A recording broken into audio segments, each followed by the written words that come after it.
Jesus, que bom que o Senhor habita aqui. A vida cristã inteira que eu vou viver já habita em mim. Porque para mim, o viver é Cristo.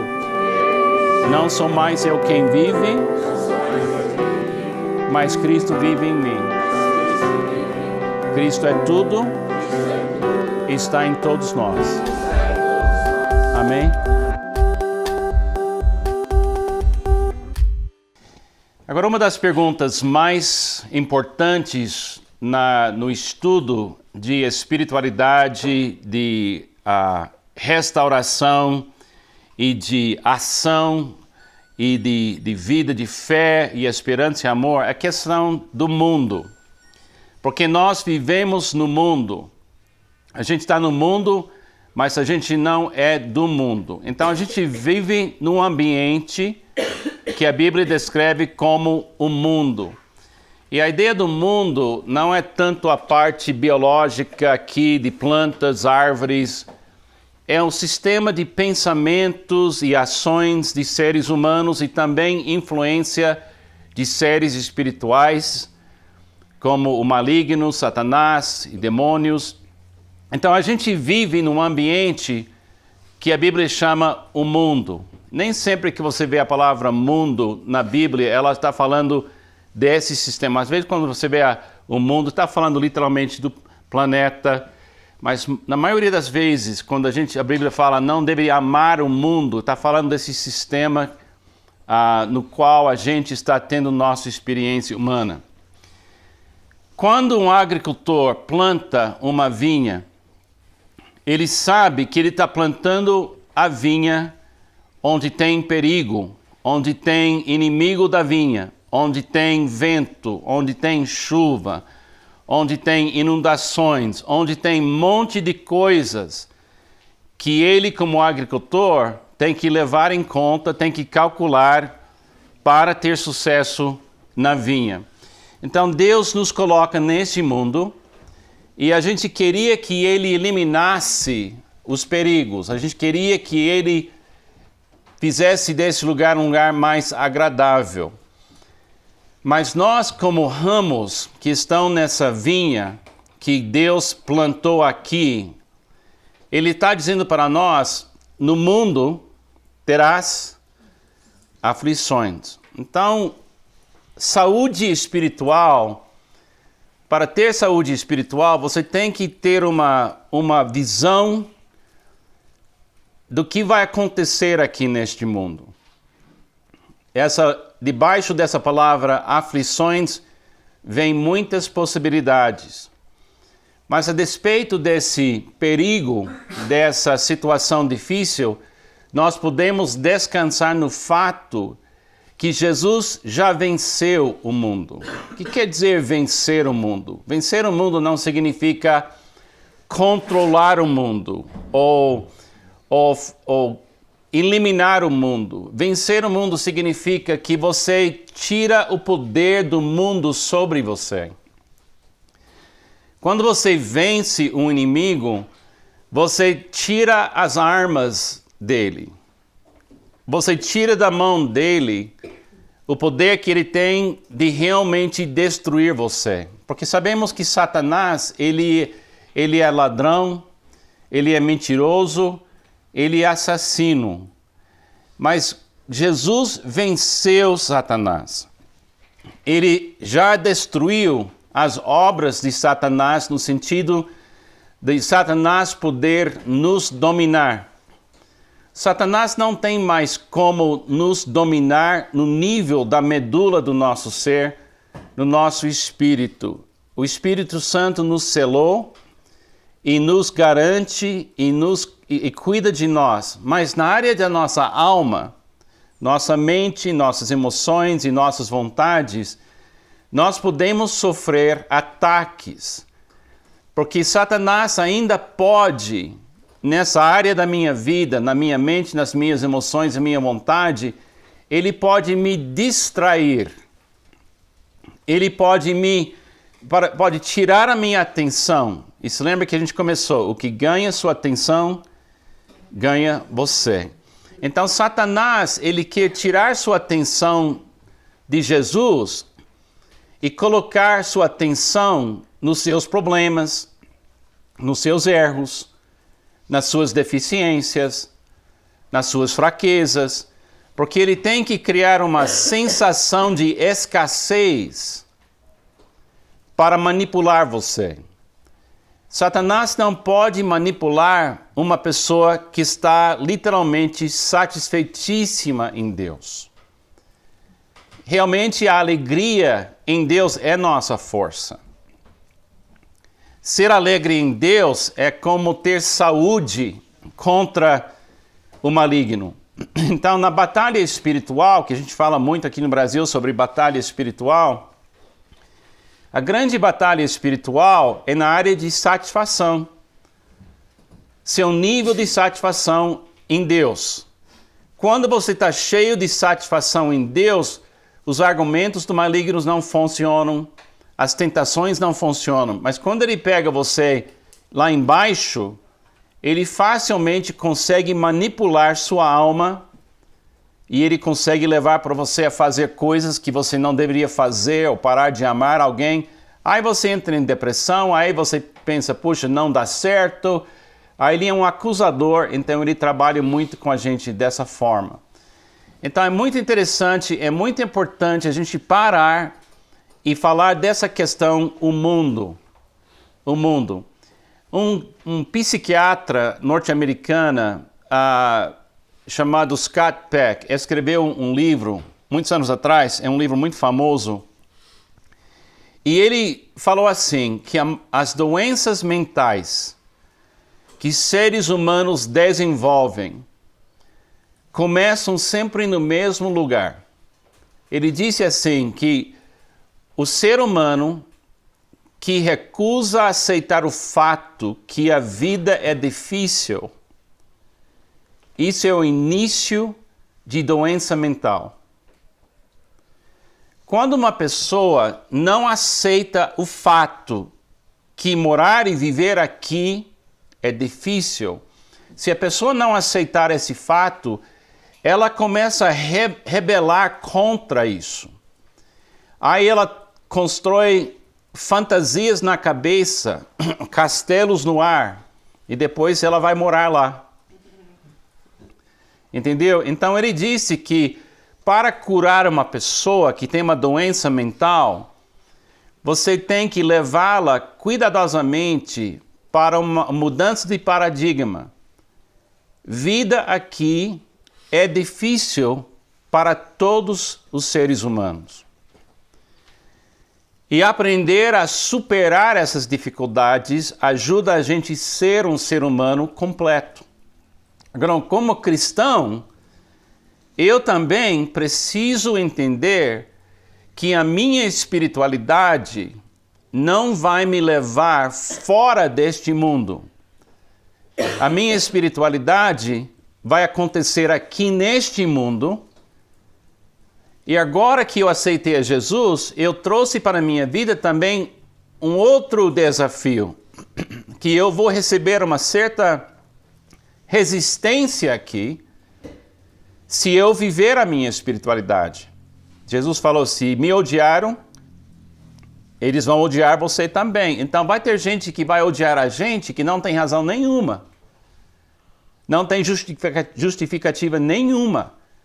Mas eles estão odiando Jesus que habita em nós. E eles nem sabem que estão odiando Jesus. Eles estão contra a gente de uma certa forma. Então é muito importante na nossa espiritualidade parar e examinar o mundo. Porque muitos crentes ficam tão chocados que a vida não melhorou de vez quando eles aceitaram a Jesus. Agora, sua vida melhorou perfeitamente, porque sua vida é Jesus.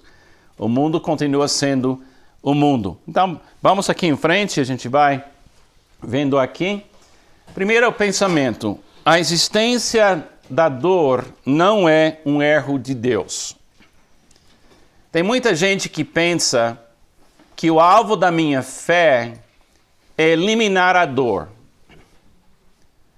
Mas só um versículo pode curar você desse paradigma errado. Tome a sua cruz e siga-me.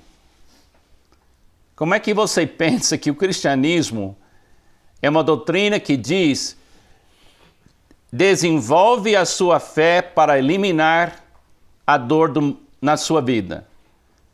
Porque tomar uma cruz, a imagem de tomar uma cruz significa ir na direção da dor. Não fugir dela, mas ir na direção da dor. Então, a dor não é um erro de Deus. Então, vamos em frente aqui. A experiência normal de um cristão é problemas com propósitos, aflições por fora e paz e ânimo por dentro. É normal eu ter problemas enquanto eu estou entregando o amor de Deus. É normal, se você existe para amar, você ter problemas aqui neste mundo, porque o mundo não é um ambiente que trata bem o amor. O mundo jaz no maligno, e nós temos que entender que realmente esse mundo está sob o poder do maligno, mas Cristo vive em nós. E Lucas 14, 27 diz: e aquele que não carrega a sua cruz e não me segue, não pode ser meu discípulo. Agora, quando eu aceitei Jesus, e eu li pela primeira vez esse versículo, carregar a cruz, para mim, a minha cruz era cada pessoa chata na minha vida. Eu identificava as pessoas assim: essa pessoa é minha cruz. Essa pessoa é minha cruz. Então, eu tentava evitar essas pessoas. Eu queria que Deus eliminasse essas pessoas da minha vida. Se for da tua vontade, tire esse cálice de mim. Entendeu? Aquela coisa. Não, essa pessoa me perturba, ela me maltrata.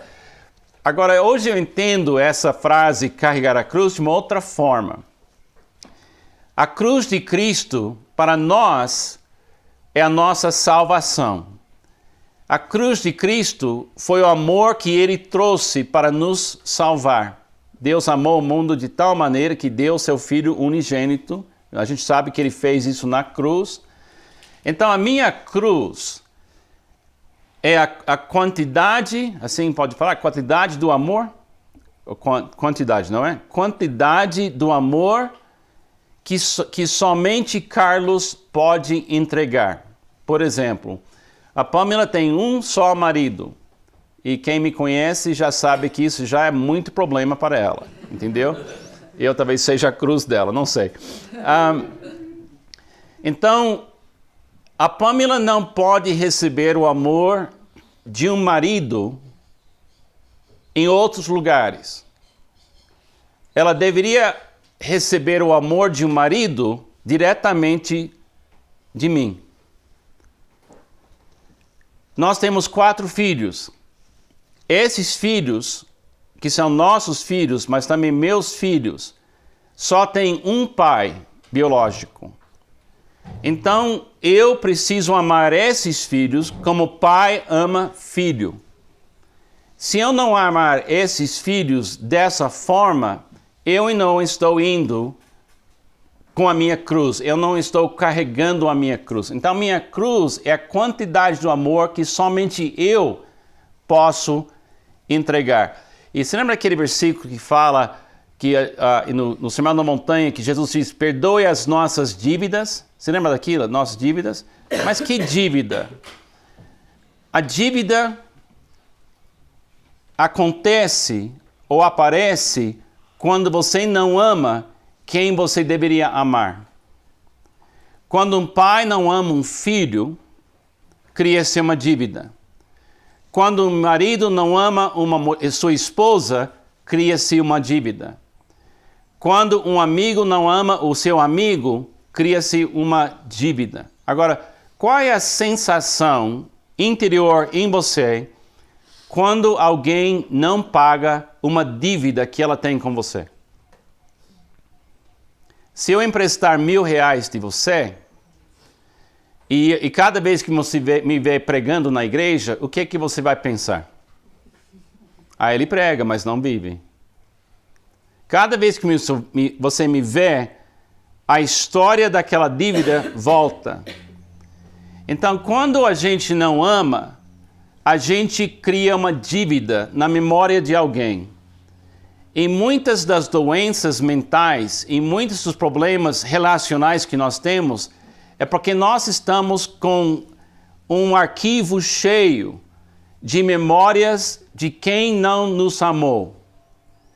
Quando você se torna crente em Cristo, discípulo de Cristo, você começa a perceber que a única maneira de você não criar dívidas com pessoas é amar sem parar. Mas se você amar aqui neste mundo, você vai ter problemas amando aqui neste mundo. Você vai ter resistência aqui neste mundo. Você vai ter inimigos do amor, porque muitas pessoas não acreditam no amor. Elas acreditam no certo e errado. Eles acreditam em gente boa contra gente má. Elas acreditam em ter razão e ganhar o argumento. Essas pessoas não entendem o Sermão da Montanha. E também não sabem viver o Sermão da Montanha, porque para viver o Sermão da Montanha, você tem que ter Jesus em você, inspirando você a viver isso momento a momento. Agora, tem uma doença no mundo, a doença é a lepra. E o problema com essa doença não é dor, é a ausência da dor.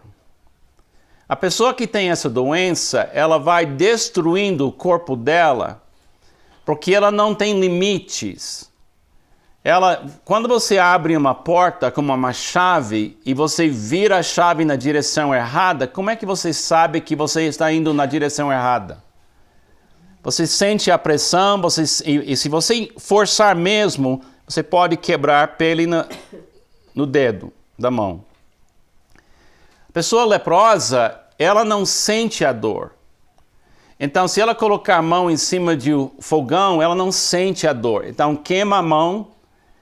Ela não tem aquele alerta de infecção que faz a gente não usar o dedo da mão porque está machucado. Então, ela vai perdendo os dedos das mãos, dos pés. Ela começa a perder orelha. Ela está num processo de destruição, porque dor estabelece limites. Então, tem um livro excelente do Dr. Paul Brand e Philip Yancey, que é do editora Mundo Cristão, que é chamado Dor, a Dádiva que Ninguém Quer. É um excelente livro. Então, para você permanecer em Cristo, você não pode ter na sua esperança a ideia que agora que eu tenho fé, a vida vai ficar fácil. Entendeu? Agora, o que vai acontecer é que você vai vencer a dor. Você vai vencer a dor do seu passado. Você vai vencer a dor de quem tem dívidas com você. Você vai aprender a perdoar essas dívidas. Você vai desarmar o seu passado. O passado é como uma bomba que alguém deixou na sua casa que pode explodir em qualquer momento. E você tem que ter alguém que chega na sua casa e desarma aquilo. Então, perdoar é desarmar. Para que a explosão não chegue de repente no meio do casamento ou no seu relacionamento com seus próprios filhos, talvez. A dor e os problemas nos levam para perto de Deus. O que mais quebra o orgulho humano é a dor. O sucesso não quebra o orgulho. O sucesso, às vezes, alimenta o orgulho. Mas o que quebra o orgulho dentro de nós, aquela sensação que eu posso gerenciar as minhas circunstâncias, o que me faz realmente repensar tudo é a dor. Então Deus usa a dor dessa forma na minha vida. Mike Wells falou assim: um crente com problemas é abençoado por Deus. Alguém aqui concorda com isso ou não? Um crente com problemas é abençoado por Deus. Sim, verdadeiramente abençoado. Se não tem para onde se voltar, desistiu de si e dos outros e descobriu que os problemas simplesmente não podem ser resolvidos de qualquer maneira terrena, ele pode rapidamente ser levado a ver que há apenas uma esperança para si, a presença de Deus. Então é muito importante você entender que Deus usa a dor para focar você de volta na videira, para focar de você de volta para Jesus Cristo. Agora, ele tem um desenho que ele mostra no livro dele, e você tem no seu livreto também, que os problemas que vêm da nossa vida, a gente sempre está avaliando, por que eu estou sofrendo isso? Esse problema veio de Deus? Esse problema veio do inimigo? Esse problema veio do mundo e as minhas circunstâncias? Ou eu estou nesse problema por causa dos meus erros? Acho que todo mundo aqui já fez esse exercício.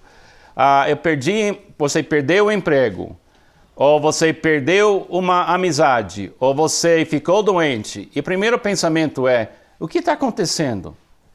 Isso é uma coisa do maligno? E é um erro meu?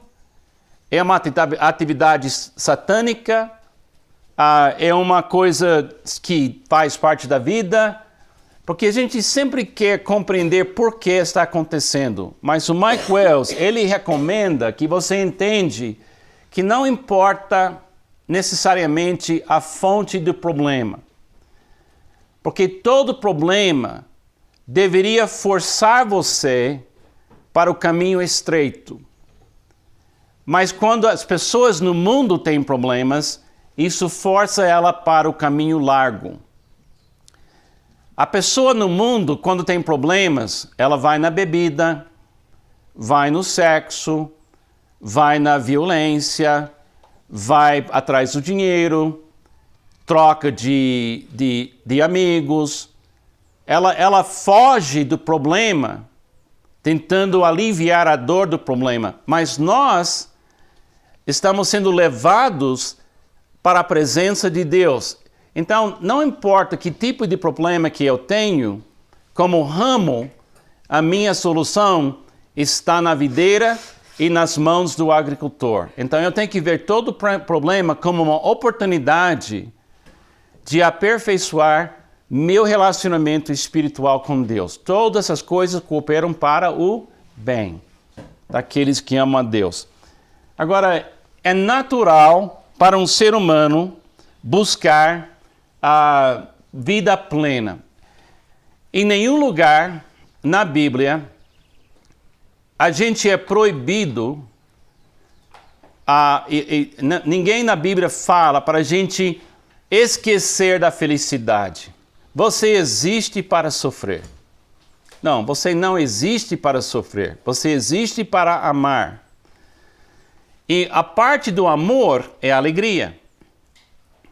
Entendeu? Se você é uma pessoa amada, você é uma pessoa abençoada. Se você é uma pessoa aceita, você é uma pessoa abençoada. Se você é uma pessoa redimida, você é uma pessoa abençoada. Então você tem que deixar Deus amar você. E buscar felicidade não é pecado. Mas nosso alvo é amar. Então esse alvo tem que guiar tudo que a gente pensa. Então nós temos aqui uma coisa que é uma coisa estranha nessa área de dor. Se você achar a sua vida neste mundo, você perde a vida verdadeira. Mateus 10:39 diz assim: quem acha a sua vida, a perderá. E quem perde a sua vida por minha causa, a encontrará. Por exemplo, você lembra daquela ilustração que eu falei da mulher, que eu perguntei para ela, eu pedi para ela falar da sua vida e 2 horas ela falou da dor, não é? Então ela ainda estava tentando achar a vida dela aqui no mundo. Se eu perguntar para você como está a sua vida, e você começa a me contar a história da sua infância, a história dos seus problemas, a história das suas conquistas, e você entende isso como sendo a sua vida, isso é perigoso. Nós temos que compreender que nascemos de novo. A nossa vida agora é Jesus. Então, se eu pedir para você, se eu fizer essa pergunta, como está a sua vida? Se eu fizer essa pergunta para Petrônio, Eu falo, Petrônio, como está a sua vida? A coisa mais natural para Petrônio é falar, é muito bom, eu sou homem casado, eu tenho uma filha, eu estou pastoreando uma igreja. Mas se eu apertar um pouco mais, eu falo, Petrônio, segundo Jesus, o que é sua vida? Eventualmente ele vai falar, minha vida é Jesus. Mas trocar isso não é fácil para nós. Porque para nós, a nossa vida é a soma das coisas que aconteceu conosco aqui. Mas quando Deus olha para nós, Ele está vendo em nós vida eterna. Gente, o tempo que a gente vai gastar aqui neste mundo é muito curto. É muito curto. Isso aqui não é a sua essência. Sua essência, você é um ser espiritual que vai viver uma eternidade. Entendeu? Então você tem que perder sua vida aqui neste mundo e parar de pensar que sua vida é a conquista daquela casa nas montanhas, aquela casa na praia, aquele carro. Talvez Deus dê essa coisa para você, não sei. Agora, Ele dá para você o melhor que Ele é, o melhor que Ele tem, que é Cristo que habita em você. Essa busca na direção da alegria plena, Jesus descreve em Mateus capítulo 5, nas bem-aventuranças, e também ele descreve isso em Lucas capítulo 6. Você lembra que lá começa com bem-aventurados os pobres em espírito. Quer dizer, uma pessoa que é pobre, o que é a característica de uma pessoa verdadeiramente pobre? Ela não tem recursos. Ela não tem como resolver os problemas dela, porque ela falta recurso. Quando você chega até a descoberta, até o momento de perceber que você não é Deus, e você não tem recursos, e você começa zerado, isso é o início da recuperação de um ser humano. Nós temos aqui Eliane, que era fundadora do Ministério Celebrando a Recuperação, da PIB de São José dos Campos. Tem outras pessoas aqui que trabalham nessas áreas. Primeiro passo para recuperar um viciado ou para recuperar uma vida é a pessoa admitir de coração, eu não sou Deus. E eu não tenho como gerenciar a minha vida. Então, se você ler o Sermão da Montanha, Jesus fala que existe sim um caminho para a felicidade. Existe sim um caminho para amar. E ele cita isso, então, nós estamos nesse caminho. E a gente vai aprendendo a viver com pobreza de espírito, com mansidão e humildade. A gente começa a entender o que é realmente celebrar até quando a gente tem perseguição na nossa vida. Porque Deus permite os problemas, mas esses problemas têm o poder na nossa vida. Agora, a dor e os problemas nos fazem receptivos. A minha experiência pastoral confirma isso. Uma pessoa crente em Cristo que passa pela dor, ela abre a sua vida interior com mais facilidade. Pessoas normalmente vêm para o escritório de um pastor não porque estão celebrando coisas. Normalmente eles vêm porque têm problemas. E a pessoa abre sua vida interior de uma forma mais honesta quando ela está com dor. É a mesma coisa que eu não vou no médico só bater papo. Eu não vou no médico só conversar sobre o tempo. Eu vou lá e eu não quero abrir o meu corpo para ver se tem algum problema, mas eu estou lá porque eu tenho algum problema. Então, a parte mais íntima do ser humano é a parte espiritual, e nós não temos o costume de abrir essa parte para pessoas. A gente quer dominar e se virar bem com isso, então é importante. Então, você vai descobrir na sua caminhada que a dor fez você capaz de abrir parte do seu ser que você nunca teria mostrado para ninguém. Você nunca teria nem mostrado para Deus. E você faz isso porque a dor fez isso com você.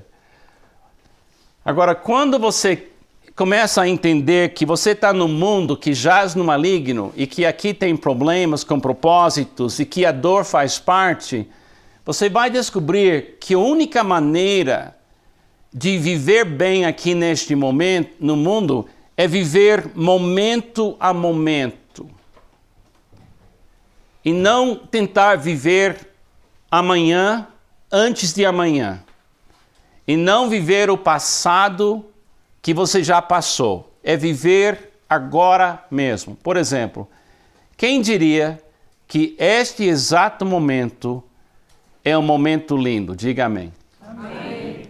Tudo bem. Então, se a sua mente já está vivendo os problemas de amanhã, ou se você ainda está pensando no passado, você está poluindo este momento. Dá para entender? Se você trazer os problemas de ontem ou os medos de amanhã para este momento, você trouxe poluição para esse momento. E quando você aprende a viver momento a momento, você fica surpreendido pela presença de Deus e o amor de Deus momento a momento na sua vida. Entendeu? Mas normalmente as pessoas estão preocupadas com o que aconteceu ontem e tão preocupadas sobre o que talvez vai acontecer amanhã que ela não vive hoje. Agora, dor traz você para o momento. Por exemplo, se você de repente sentisse uma dor na perna muito forte, então os compromissos de amanhã não têm importância, o que aconteceu ontem não tem importância, você vai prestar atenção onde? Agora. E tem momentos que Deus tem que chamar a gente para agora e Ele usa a dor. Ele usa a dor. A dor e os problemas nos preparam para o serviço de Deus no futuro. A pessoa que passa pela dor, a dor de divórcio, a dor de câncer, a dor de perder emprego, a dor de ser rejeitado, isso se torna em você uma matéria onde você tem conhecimento. Eu nunca passei pelo câncer. Então eu falar de câncer é teoria. Mas alguém que passou não é teoria. É realidade. Eu nunca passei por um divórcio. Eu posso dar opiniões sobre o que é ser divorciado, mas eu nunca passei por um divórcio. E não é uma matéria que eu posso dizer que eu entendo isso. Agora, a dor que você passa se torna uma matéria que Deus usa para você amar outras pessoas, porque você entende. Por exemplo, meu pai faleceu quando eu tinha 10 anos de idade. Eu sei o que é viver sem um pai presente. Então, quando eu encontro um outro rapaz, menino que não teve pai, eu sei exatamente o que aquela pessoa está sentindo. Então, Deus, sua dor de hoje é seu ministério amanhã. Sua dor que você passa, Deus usa para amar pessoas. Você não, pelo menos uma coisa muito boa pode sair da sua dor. Você pode amar melhor, especialmente naquela área. Agora, tem dois paradigmas da espiritualidade aqui no Brasil e também nos Estados Unidos. Tem um paradigma que diz que o alvo da fé é criar uma existência sem problemas. Isso vende bem, gente. Tem muita gente ganhando muito dinheiro em cima desse paradigma. Isso lota a igreja também. Lota a igreja, vende livro. Porque as pessoas querem sonhar que existe um mecanismo chamado fé em Deus que permite você a eliminar as coisas negativas na sua vida. A outra visão é a visão bíblica, é chamado maturidade. Não é conforto, é maturidade. É a capacidade de viver as alegrias nas presenças dos sofrimentos. De não ter que fugir da dor, mas de literalmente entender que exatamente no dia de grande alegria, você também pode estar experimentando uma sensação de ter perdido muita coisa, ou sofrido muita coisa. Essa caminhada minha me tem levado a crer que é assim mesmo até o fim. Você vive uma mistura de alegrias na presença de problemas. E que ninguém tem vida só de alegria. Você pode ter 10 bilhões de reais na sua conta. E você pode ter casas e carros. Pode ter tido tudo que você pode imaginar. Mas nenhum ser humano consegue criar uma zona assim sem problemas. Então a gente tem que entender que é assim mesmo que funciona. A dor e os problemas constroem nossa fé. Quer dizer, a gente tem que passar por problemas para a nossa fé entrar na maturidade. O autor Mike Wells, ele usa uma ilustração assim. Tem um prego e para bater um prego dentro de uma madeira, você bate umas 2 ou 3 vezes. Pau, pau, pau, e entra o prego. E é rápido. Mas durante o inverno, a mudança na temperatura faz o prego ficar fácil de tirar. Então, o fazendeiro que quer criar uma cerca para o animal não escapar, se ele usar pregos nos Estados Unidos, onde tem muito frio, sai fácil. Se o animal encostar naquilo, sai. Então, o fazendeiro que realmente quer segurar aquilo, ele não usa prego, ele usa parafuso. Então ele vai virando e virando e virando e virando e virando. É mais demorado, mas quando vem o frio, não sai, não solta. Ele diz que tem muito crente que quer ir na igreja num culto de prego. Ele quer que Deus resolve de vez a questão de maturidade com 3 ou 4 batidas. Então o pessoal vai na igreja para ter o encontro com Deus que resolve tudo. Mas não funciona assim. A maneira que Deus nos segura mesmo é virar a nossa fé aos poucos. Trabalhar a nossa fé aos poucos. E virar a gente até finalmente a gente chega e diz, tudo posso naquele que me fortalece. É assim que ele trabalha com a gente. Você tem aqui a história de José no Egito. Você lembra da história dele? Teve o sonho. E de repente ele acaba indo para a prisão e Deus está apertando ele, e apertando ele, apertando ele, até finalmente José está pronto. Aí Deus tira ele da prisão e ele se torna primeiro-ministro do Egito e ele salva sua família, ele perdoa seus irmãos e ele é um exemplo do que é a vida cristã. Ele é um exemplo mesmo do que Deus quer nas nossas vidas. Agora, a dor nos ensina a viver no mundo mais amplo. Quando você sofre dor, você conhece novas pessoas. A Marisa, que é esposa do Josmar, que são os donos aqui do acampamento Ebenezer, ela passou por câncer. Ela está na 2ª batalha com câncer agora mesmo. E ela já foi operada e ela já passou, está passando, e nos últimos 3 anos ela está nessa batalha. E a gente vê a Marisa e a gente vê o crescimento espiritual da Marisa.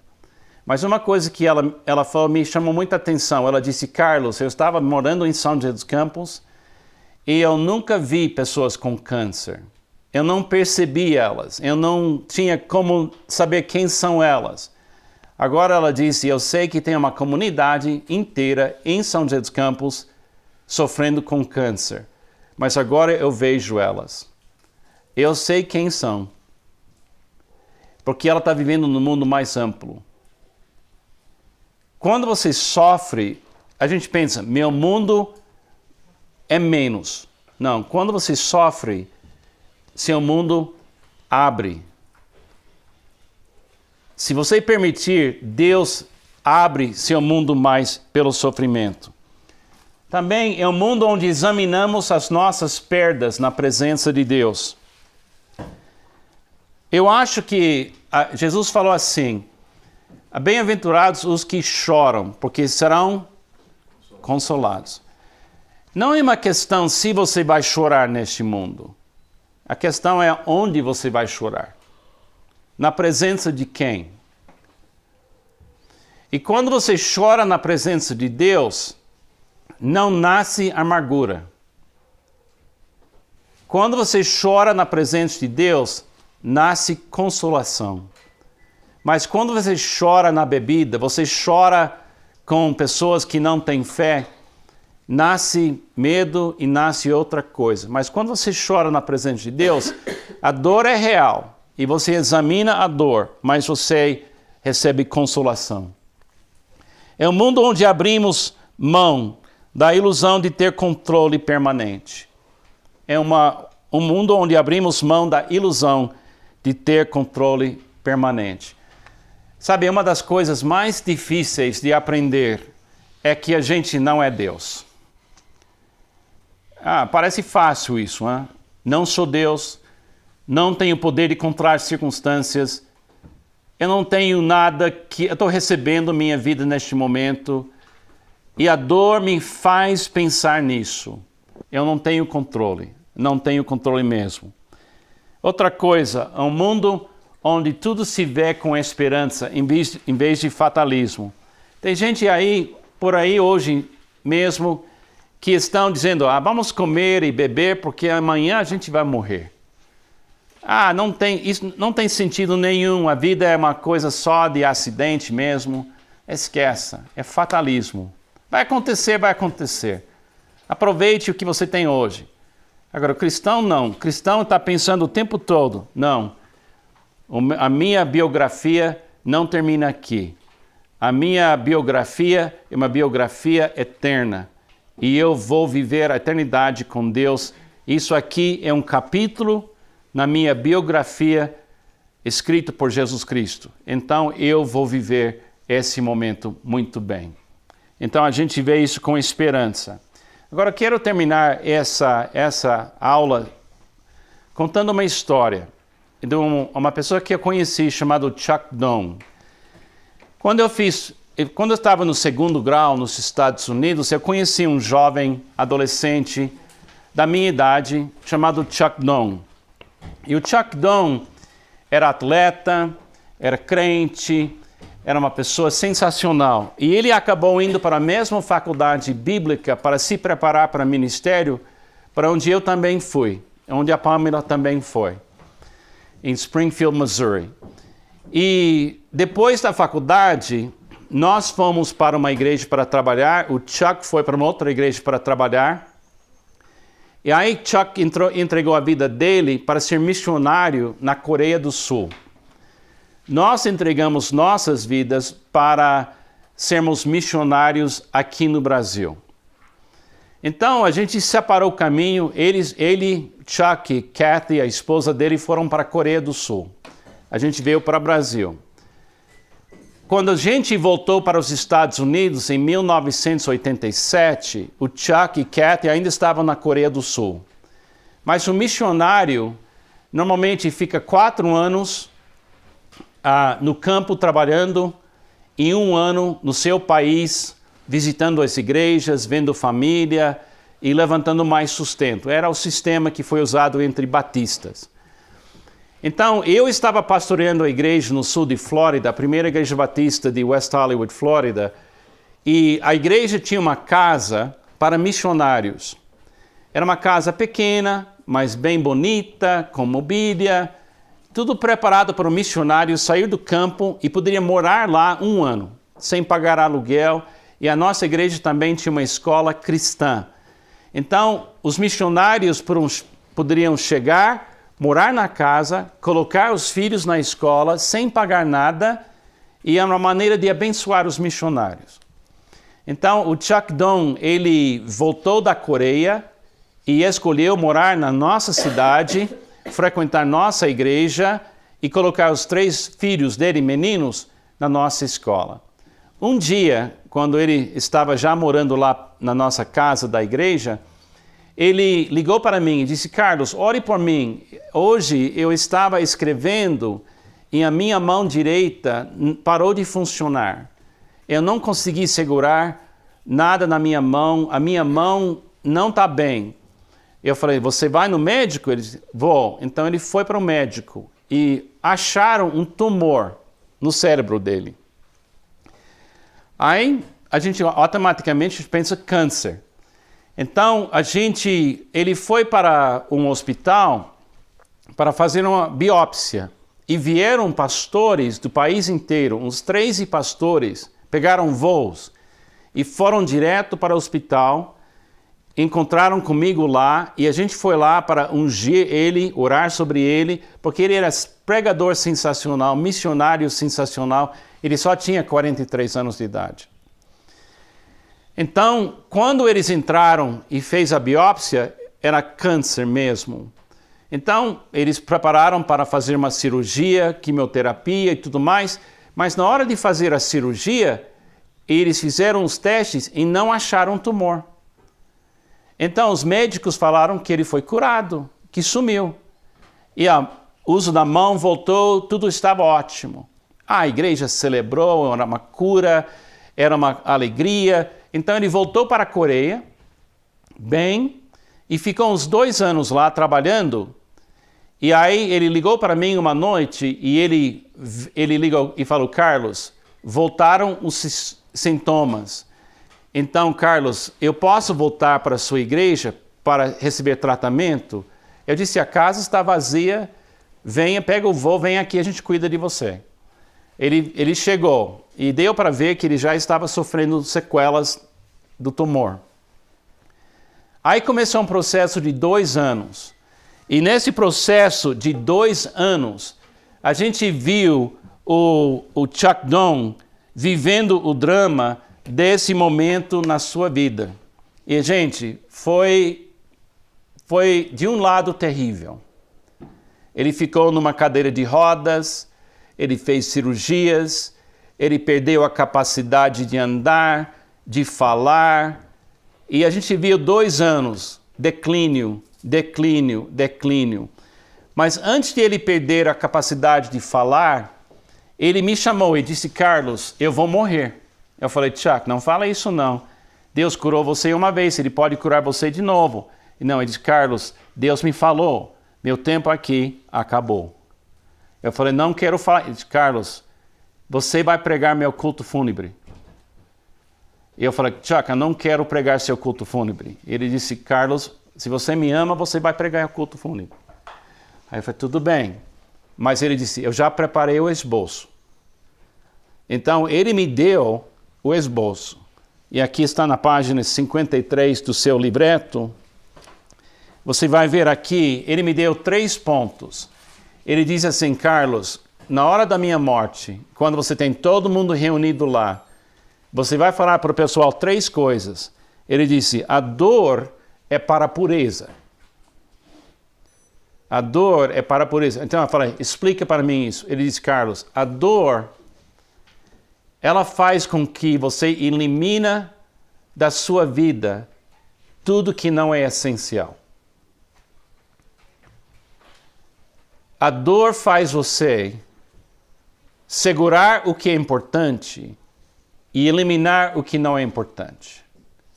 Ele disse, quando eu estou com essa dor na minha cabeça, quando eu estou com essa dor na minha vida, eu não quero saber de coisa que não é importante. Eu só quero ficar enfocado naquilo que é importante. Então, a dor purifica. Segunda coisa, a cura, se receber uma cura, é para humildade. Porque quando você fica curado, você não pensa, puxa, que legal, eu tenho uma fé maior do que os outros. Você não pensa isso. Se você receber uma cura divina, você quer, a pergunta sua é, eu não mereço isso. Eu conheço tanta gente melhor que eu conheço tanta gente que tem mais do que eu em termos de fé. Eu não sei por que Deus me curou. Ele disse, Carlos, quando Deus me curou, em vez de eu ficar orgulhoso, eu fiquei com uma humildade verdadeira. Então, se receber uma cura, é para a humildade.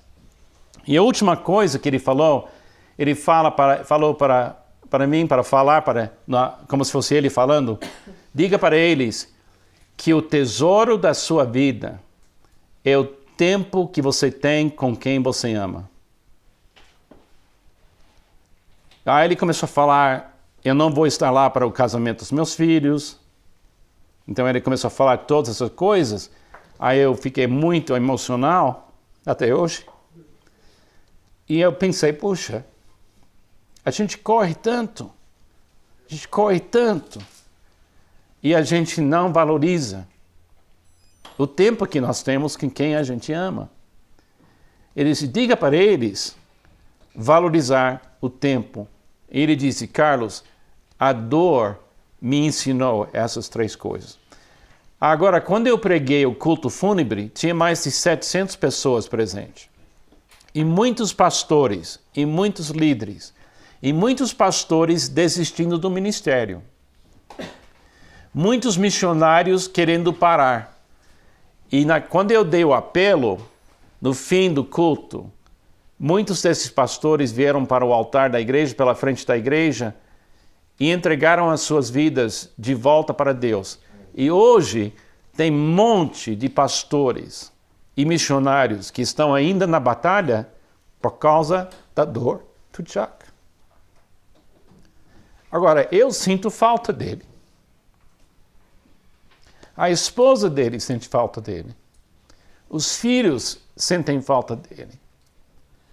Mas, se olhar para a eternidade, aquela dor não foi um erro de Deus. Aquela dor não foi coisa boa em si, mas aquela dor Deus usou. Então, quando você sofre dor, por favor, não para de amar. E não para de servir a Deus, porque Deus não fez um erro. Ele permitiu, mas Ele vai restaurar você. Ele vai usar aquilo na sua vida. Amém?